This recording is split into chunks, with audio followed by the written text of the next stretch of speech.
le statut d'emploi non salarié se définit par rapport au statut d'emploi salarié. C'est-à-dire que ça concerne l'ensemble de la population active.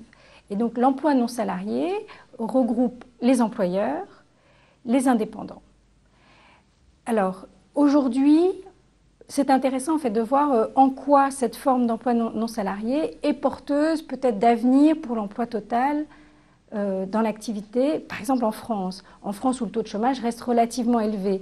On peut penser que l'emploi non salarié pourrait être une forme de sortie du chômage de plus ou moins longue durée pour des personnes qui souhaitent être plus autonomes et qui souhaitent aussi rééquilibrer leur vie professionnelle et leur vie personnelle.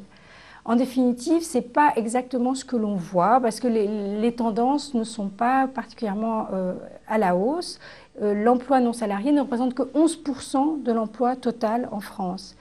Malgré tout, avec le développement des nouvelles technologies, avec le développement de l'informatique, d'Internet, de la DSL, avec le développement des mentalités, le fait que l'emploi à distance soit de plus en plus favorisé par les entreprises, mais souvent en fait pour leurs employés, plus que pour embaucher pour des missions ponctuelles des travailleurs indépendants.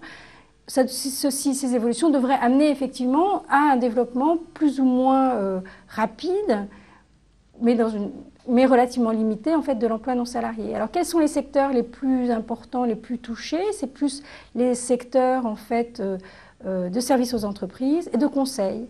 On voit l'emploi non salarié se développer dans l'information, la communication, le marketing, la traduction, la rédaction, le dessin, ce genre de métiers en fait liés directement aux services qu'on peut rendre de chez soi à une entreprise.